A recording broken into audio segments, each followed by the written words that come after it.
Okay, welcome everyone to the new Knowledge Exchange webinar series. My name is Michael Guerin and I am today's host. I'm very excited to introduce today's guest speaker, Dr. Anthony Lupo.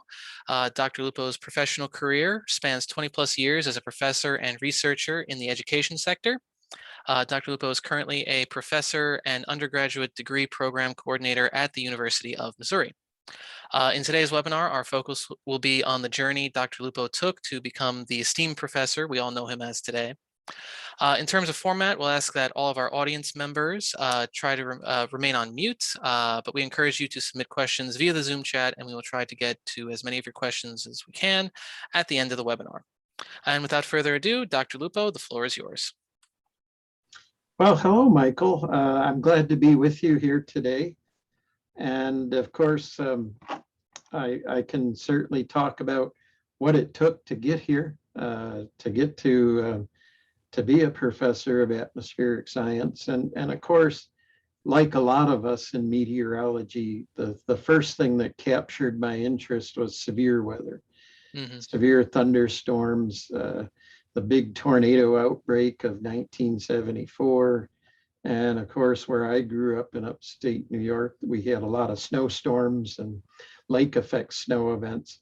And so those kind of extreme events caught my fancy. And as a youngster, I was interested in both that, and I was also interested in forestry. And even as a youngster, I've always wanted to become a scientist. That was something that caught my fancy even at a young age, is doing research, working in a university and just doing science. And of course, when you do that, even at a young age, things can change from time to time, and you might struggle along the way. I didn't really struggle in school as a young child, but there was still a lot of doubt that I could ever do that, because when I look at my own family history, no one in my family had ever gotten a PhD before.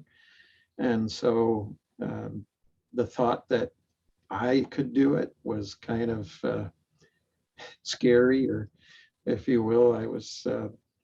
I just wasn't confident that I had what it took to do that. And so I had a lot of doubt about that. Yeah, and if I could just touch on something there, did you have, and you might have touched on this later anyway, but I'll ask you now just so it's fresh. How did you get past that doubt? Because I know a lot of people are probably experiencing the same thing, not just in the field of professors, or academia in general, but in general, we got a lot of people that are first time, even just first time going to college. So do you have any advice for anybody that's experiencing something similar on how to get past those kind of doubts? Oh, absolutely. In the profession I'm in, I see a lot of doubt every day among undergraduate students, and I tell them that the best thing the thing they've got to do is work hard. Nothing substitutes for hard work. Certain amount of brain power comes with going to college and doing well, but making sure that you study, making sure that you take care of a lot of the stressors that are around you, because for a lot of students, you're away for the first time. And so not only do you have to study, but you also have to wash your clothes. You have to get to your own meals without somebody calling you downstairs or calling you upstairs, or whatever the case may be. Right. So you've got all these stressors around you that you have to balance with school. And if you can do that and make sure that you devote a certain amount of work to your studies, you'll succeed. Okay, I think that's really helpful advice. Please continue. Yeah. I mean, that's and you see it all the time. I mean, I faced that as a youngster in college. And I almost didn't go to graduate school. When I was done with college, I thought I wanted to be a broadcaster, and I gave that a try, but failed miserably at that. But it still was an experience that gave me some perspective that I would use later in my academic career, because then I knew kind of what broadcast meteorologists need to do, what courses they should take, and things like that. So even though I didn't do well in it, it was a good experience. And so that's another piece of advice I would share with undergraduate students, is to try different career paths. Even if you've got it in mind that you want to do one thing, don't be afraid to try something else. Maybe intern for a radio station or a television station, or ask your professor if they've got a research project for you to work on. So do some of those extracurricular things just to give yourself a little breath, if you will. Mm. But I just had no confidence that I could do it in graduate school. And my wife told me one day, when I was sitting there thinking about applying, she said, well, why don't you apply? Because if you fail in life, if you fail at grad school later in life, you won't be thinking, I should have tried it. So I decided to take that plunge, and what I learned worked as an undergrad, worked as a graduate student too, that you have to work hard. You have to take things in bits and pieces. You can't, when you're given assignments, when you're given research problems, you can't look at the end goal and say that, oh my God, I got to get from here to here. You got to realize that, all right, I start here. What's step B? What's step C? What's step D? And then you eventually get to your answer, whether you're in a math course or doing a research project. So learning just to take things a little bit at a time, in bits and pieces, and trying to understand those. And I think that really helped along the way. Even as a master's student, I didn't, I wanted to be in academia, but I didn't think I could. But I think it was that first summer at Purdue after my master's, the academic life just seemed to be something to really aspire to. And at that point, I thought, I'm going to do whatever it takes to get there. So, and again, it was a goal. It was a goal I had early in life that I'd kind of abandoned. But after that first summer at Purdue, I said, yeah, this is for me.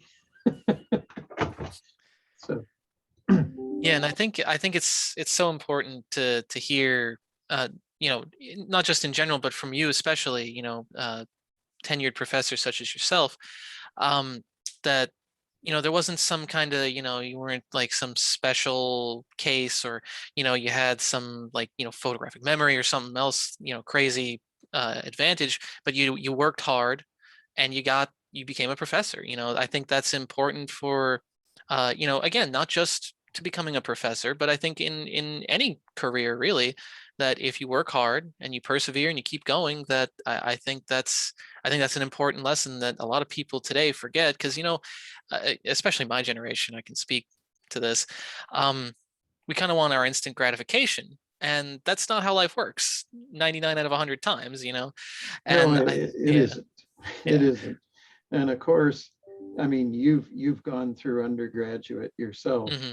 What's the tendency for students in an undergraduate class? We don't ask questions because we're Right. afraid to. One, we're afraid to make to make it look like we don't understand what the prof is telling us. And there's probably a little bit of peer pressure in that as well. But I don't know about your generation, and I'm sure you did do the same things, We did. that when you sit around the table doing homework with Hmm. your friends, you say, oh, that doctor so and so, they're so smart, probably nothing ever came hard to them and they just breezed through it. And you kind of put them on this pedestal Right. Yeah. there. And then, it wasn't until I was at a conference one time and there was a professor from, I can't remember from what university he was from, but he was talking about graduate school and he was on a panel and he said, so many of us struggled through graduate school. And I turned to my friend and I said, did I hear what I think I heard? Because even in grad school, we thought, oh, these guys have it so easy. And this fellow's was published in many journals and did a lot of great work with models. And I thought, surely he didn't struggle. But after hearing that, it kind of made an impression on me. And one thing that I've done in my mentoring is I tell students that story. And I stress that most of us are going to have days where we think, why am I here? I'm not good enough to do this. And it's on those days that you really got to dig deep and look, keep looking forward. Don't look at the last test that you may have bombed or the last research problem that you struggled through. Look forward and look at the end goal. Yeah, and I think that's an important thing to always try to remember as well. Don't get if you get caught up in the past, you're just gonna get stuck essentially, and you got to keep moving forward. You're gonna fail 100 times before you succeed. I think somebody famous said that. I don't remember who, but somebody famous said that. Oh, absolutely. Absolutely. And nowhere is that more obvious than when you're learning to do code. Yeah, tell You me about it. become a good programmer because you've made every coding error on the books Hmm. and you've learned how to debug. Yep. And Yeah. life is a lot like that. Yeah, and it's always, and I always think, especially kind of going back to my days in college. You don't expect, you see all these people that and you're right, you do put them on a pedestal, like, oh, there's no way Professor so and so ever failed in anything. Or you look at maybe your broadcast meteorology and you look at Jim Cantori, probably the most famous broadcast meteorologist out there these days, and you're like, oh, there's no way he ever struggled with anything. But they did. They definitely did. No one has had at least that I know of, has had a perfect life or a perfect career or anything like that. And it's always important to remember that how you get to be those people is hard work and perseverance, essentially. Yeah, I saw a poster one time that likened success to an iceberg. You see this great, majestic Mhm. iceberg of success above the surface, but what you're not seeing is the 80% below the surface of struggle, Right. failure, mistakes. so, so yes, it's absolutely something that I hope all students keep in mind. Right. And to kind of touch a little a little on more of your professor, when you first became a professor, can you tell us what that was like to kind of like teach that first class? Like, how did that go? Oh, oh wow, yeah. The first time I arrived at University of Missouri, I thought, finally, goal achieved. Hmm. Um, so I was very pleased to get here. And the first time I was given a class of my own, it was like, oh my goodness, now I'm on the other side of the desk. And it was a very interesting class because the class they gave me was a senior level class. And it was called, it was basically,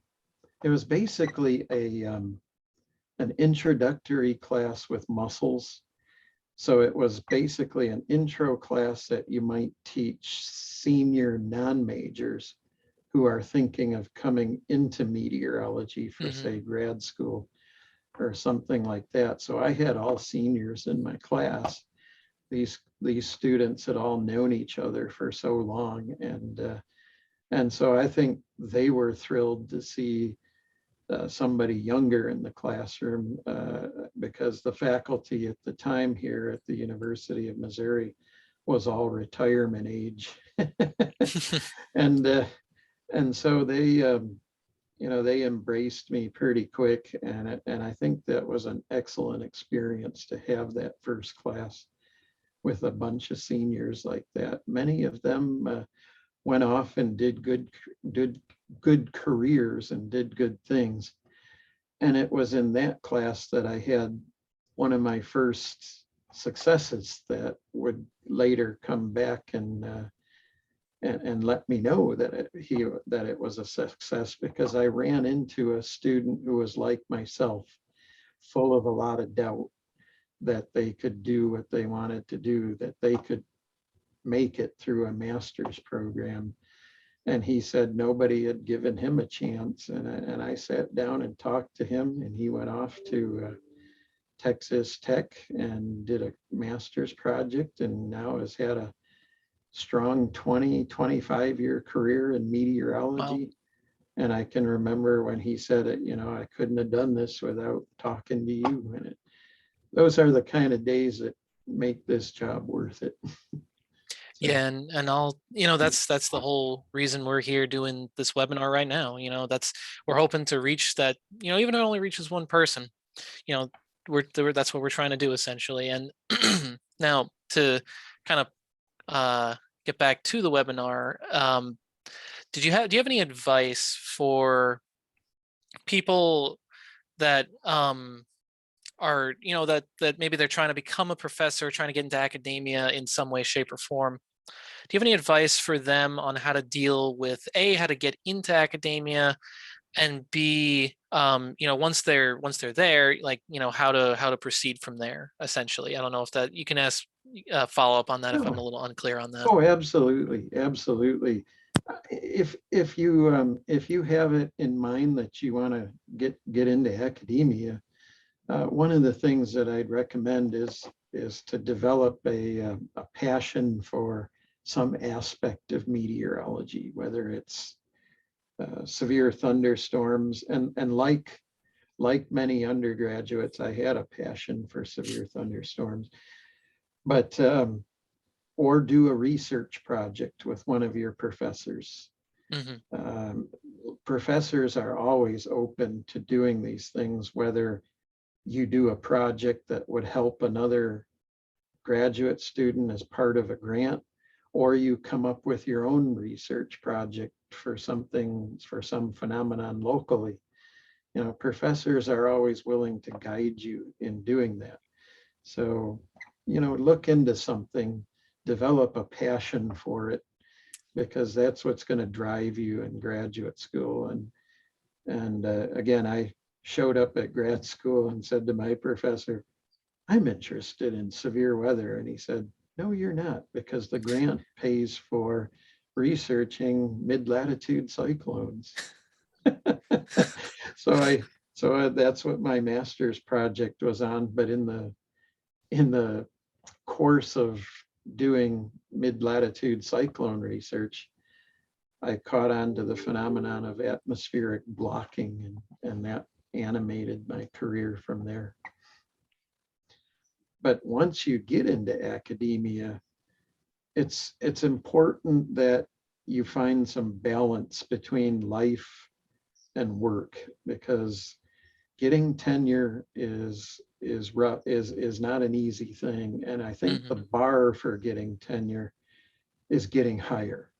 Back when I got into the academy, if you publish, I don't know, when I got this job, you could get or you were doing pretty good if you had 4 or 5 publications as a PhD, or that was actually pretty high. Nowadays, that's more standard. And then because the technology makes it easier to do research and to put papers together and things like that, the bar has gotten higher and the competition has gotten stiffer. So Right. be willing to do what it takes, but realistically, you can't devote 24/7 to your job. You've got to find a hobby that you like, or just some downtime where you do something that you like to do.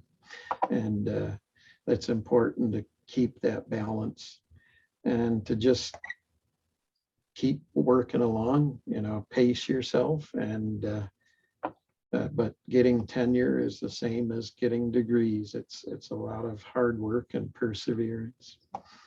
Yeah, it's a marathon, not a race, essentially. Absolutely. Treat it Right. as a marathon.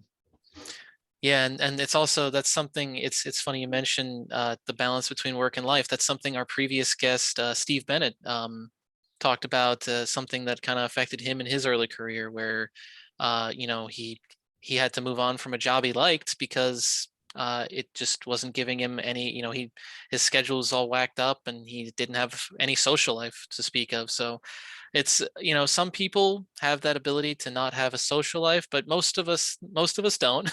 um and that's something important to remember. And I think you echoing what he said last month, I think is important to echo again here, where you know even if the job is great, you don't have to stay there if you're miserable outside of it, if that makes sense. Because you don't have to, if you don't have that social life, or you're working 24/7, or you're working weird hours, or whatever it is, you don't have to stay at that job. No one's forcing you to stay there.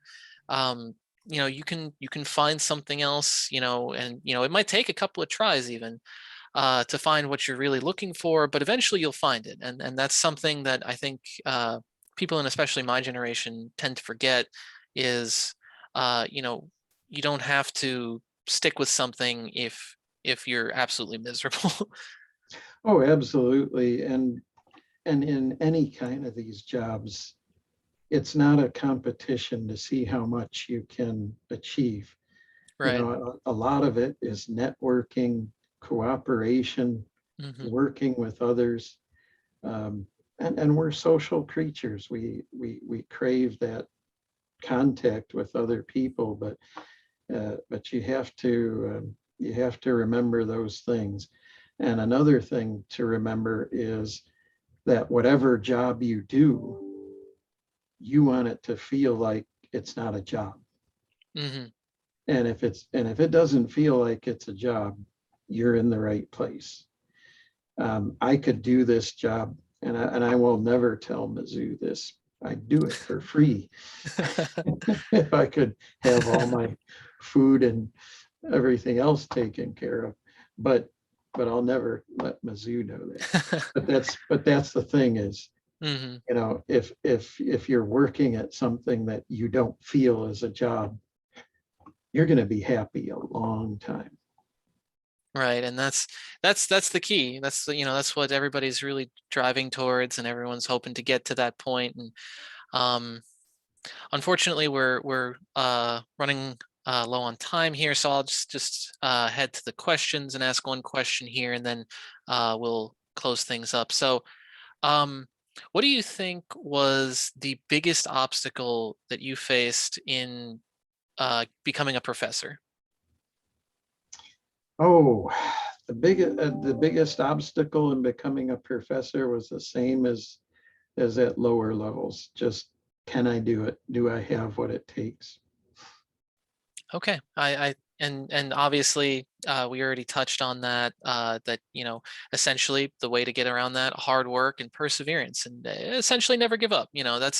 That's always you hear it so many times from so many different people, like keep working at it, never give up, and you kind of become numb to it almost. But it's still true. No matter how many times you hear it, it's still true. Yeah, it sounds cliche, but but it is very much true. If you focus on the end goal, and again, some of the things around you can have an influence on that, these other stressors, but if you can keep those under control, you'll be all right. Right. All right, so unfortunately, that's all the time we have for today. Dr. Lupo, thank you so much for joining us. I hope our viewers found your talk as interesting and inspiring as I did. And I really hope we can have you back soon to talk about, other periods of your career or maybe other things as well. Absolutely, absolutely. I have fun with these kind of things. Yeah, it's a lot of fun. And for the folks who would like to talk further with Dr. Lupo or solicit career advice, you can book a meeting with Dr. Lupo via theknowledgeexchange.com, where he is a giver. And while you're on the Knowledge Exchange, you can take a look around. There are a lot of other givers on there, and myself included, who are available and would be happy to meet and share their knowledge with you. Finally, we'll be posting all of these videos on our YouTube channel. The link is in your MailChimp email. You can also find more about the Knowledge Exchange on our Facebook and LinkedIn pages. And if you have any questions for today's moderator or speaker, you can find us at info@knowledgeexchange.com. Thanks, everyone, and have a great day.